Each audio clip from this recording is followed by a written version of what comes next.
और अब आपको दिखाते हैं उत्तराखंड के धराली में बादल फाड़ तबाही की 25 तस्वीरें।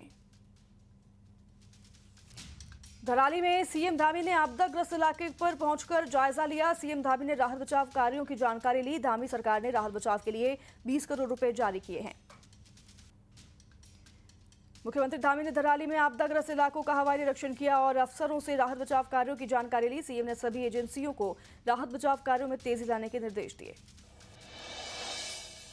उत्तरकाशी में तबाही का नया वीडियो आया सामने। वीडियो में देखा जा सकता है कि कैसे सैलाब में मकान समा गया है। जंगल को चीरता नजर आया सैलाब। उत्तरकाशी में तबाही का दूसरा नया वीडियो भी सामने आया, जिसमें देखा जा सकता है कि सैलाब के बाद हुए नुकसान का मलबा नदी में गिरता दिखाई दे रहा है।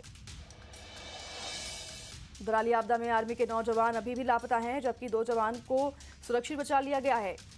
लेफ्टिनेंट कर्नल मनीष श्रीवास्तव ने जानकारी की पुष्टि की है। धराली में लगातार रेस्क्यू ऑपरेशन जारी है। सेना का लगातार रेस्क्यू ऑपरेशन किया जा रहा है। इसके साथ ही एनडीआरएफ, एसडीआरएफ और आईटीबीपी भी रेस्क्यू ऑपरेशन में शामिल हैं।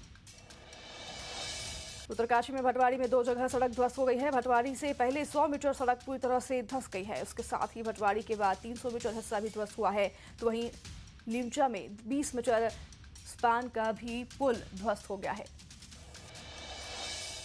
धराली गांव की एक और तस्वीर सामने आई है, जब सैलाब एंट्री कर रहा था। गांव के दूर से किसी ने वीडियो बनाया, लेकिन उसे नहीं पता था कि यह सैलाबी तूफान भारी मुसीबत लेकर आ रहा है।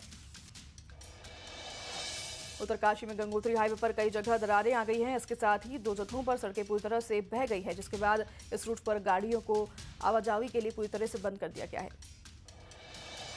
धराली में भयानक मंजर बन चुका है, लेकिन एक तस्वीर और सामने आई है। एक गाड़ी तबाही से पहले ही उस गांव से निकली, यानी तबाही से कुछ ही वक्त पहले ये गाड़ी वहां से निकली है। उम्मीद जताई जा रही है कि इस गाड़ी में बैठे लोग यकीनन इस तबाही से बच गए होंगे। उत्तरकाशी के धराली में तबाही का आज सुबह का मंजर की तस्वीरें सामने आई हैं। तस्वीरों में देखा जा सकता है कि कैसे बादल फाड़ तबाही ने बड़े स्तर पर नुकसान पहुंचाया है। चमोली में भारत चीन सीमा को जोड़ने वाला नेशनल हाईवे रेनी गांव के पास क्षतिग्रस्त हुआ। पिछले 5 दिनों से लगातार हो रही बारिश के बाद सड़क क्षतिग्रस्त हो गया है। चमोली में मलारी राष्ट्रीय राजमार्ग के सधार के पास सड़क क्षतिग्रस्त सड़क की चपेट में आई कार, बाढ़ हादसा होने से टला। टिहरी गढ़वाल क्षेत्र में लगातार हो रही भारी बारिश के बीच नरेंद्र नगर की प्लास्डा चौकी के पास एक कार मलबे में फंसी।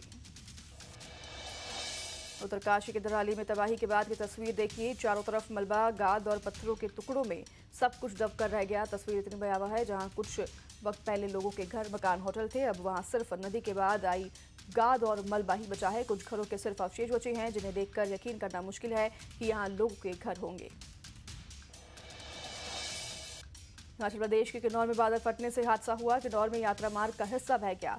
आईटीबीपी ने 413 श्रद्धालुओं का रेस्क्यू किया। तबाही की कुछ और तस्वीरें दिखा रहे हैं आपको, जो हैरान करने वाली है। धराली में भयानक सैलाब ने लोगों को हैरान कर दिया है। जिस रास्ते से सैलाब गया वहां पत्थर ही पत्थर है। नदी किनारे बने होटल और मकान इस तबाही को बढ़ाने का कारण बना है, तो वहीं आपदा की तीव्रता से सभी को हिलाकर रख दिया है। धराली में भयानक मंजर से आसपास के लोग खौफ में हैं। कुछ देर पहले तस्वीर साफ थी, लेकिन कुछ ही पल में सब कुछ बदल सा गया है। मलबे और पानी के तेज बहाव ने दर्जनों घर, होटल, होम स्टे और दुकानों को अपनी चपेट में ले लिया है। महज 20 से 30 सेकंड में बाढ़ और मलबे ने धराली बाजार को तहस नहस कर दिया है। तबाही के बाद की एक और तस्वीर आप देखिए। ये तस्वीर इतनी खतरनाक है, जिसने भी इसे देखा हैरान रह गया। इस तस्वीर में खीर गंगा नदी का रौद्र रूप नजर आ रहा है, जहां बादल फटने के बाद पानी के साथ बड़े बड़े पत्थर और लकड़ी के लट्ठे भी बहकर आ गए हैं। तबाही के बाद की कुछ तस्वीरें बेहद डरावनी हैं। आप देख सकते हैं, नदी में अचानक आई बाढ़ ने जैसे सागर का रूप ले लिया है। सैलाब की स्पीड इतनी ज्यादा थी कि वो जहां गया वहीं पर उसने तबाही का मंजर दिखा दिया। पानी के साथ आई गारा, मिट्टी और गाद में कई घर, दुकान, गाड़ियां दबी हैं। हर तरफ पानी के साथ बहकर आई गाद नजर आ रही है, जो अपने आप में तबाही की कहानी कह रही है। तबाही के बाद रेस्क्यू ऑपरेशन शुरू हो चुका है। प्रशासन की टीमें पहुंच चुकी है, जो रेस्क्यू कर रही है। एसडीआरएफ, एनडीआरएफ, सेना और स्थानीय पुलिस की टीमें राहत और बचाव कार्य में जुटी है। उत्तराखंड के सीएम पुष्कर सिंह धामी ने स्थिति पर नजर रखने और युद्ध स्तर पर राहत कार्यों के निर्देश दिए हैं, तो प्रशासन ने लोगों से नदियों से दूरी बनाए रखने और सुरक्षित स्थानों पर जाने की अपील की है।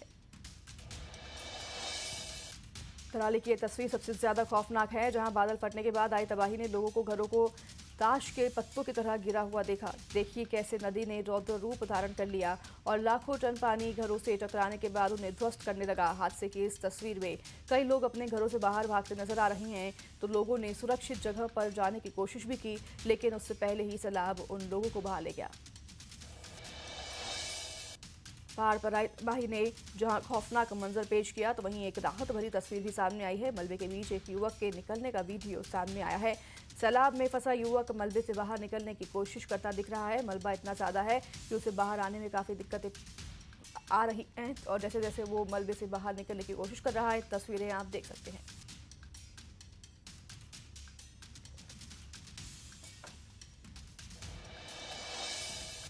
जब तबाही ने धराली में एंट्री की तो नज़ारा बेहद खतरनाक था। तीसरी तस्वीर देखिए, बड़ी बड़ी इमारतें, दुकानें कैसे पत्ते की तरह बह रही हैं। हैरान करने वाली तस्वीरें देख लोग अब चीख पुकार जो है कर रही हैं। लोगों की आवाज़ के बीच सैलाब तेज़ी से आ रहा है, लोग भागने को कह रहे हैं तो कुछ लोग भाग भी रहे हैं। सैलाब का जत्था तेज़ है और घरों को गिरता बढ़ता देखा जा रहा है। हैरान करने की बात तो ये है कि सब कुछ ही सेकंड के भीतर हुआ है और ये वीडियो डरावना है जो सैलाब के सितम की गवाही दे रहा है।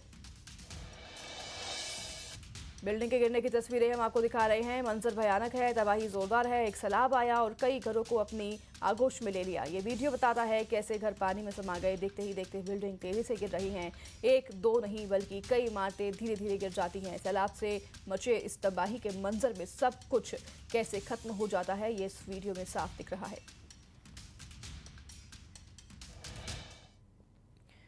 तो खबर संगम नगरी प्रयागराज से, जहां गंगा और यमुना की नदियों का जलस्तर कम होता हुआ नजर आने लगा है। और बता दें कि बीते 24 घंटे में गंगा नदी का फाफामऊ में जलस्तर 35 सेंटीमीटर और छतनाम में 49 सेंटीमीटर घटा है। तो वहीं नैनी में यमुना नदी का जलस्तर 65 सेंटीमीटर कम हुआ है। गंगा यमुना नदियों में बाढ़ आने के कारण गांव पूरी तरह से प्रभावित हुए हैं। तो वहीं एनडीआरएफ, एसडीआरएफ और जल पुलिस ने मोर्चा संभाल रखा है और ये फिलहाल राहत की खबर है। जलस्तर यमुना और गंगा में घटता हुआ नजर आ रहा है और इससे मोहल्लों में भरा हुआ पानी भी कम होगा, तटीय इलाकों में भरा हुआ पानी भी कम होगा। लेकिन लगातार एसडीआरएफ और एनडीआरएफ की टीम यहाँ पर और जल पुलिस भी तैनात है, जो कि लोगों तक मदद पहुँचा रही है और लोगों को निकालकर रेस्क्यू करके शिविरों में पहुँचा रही है।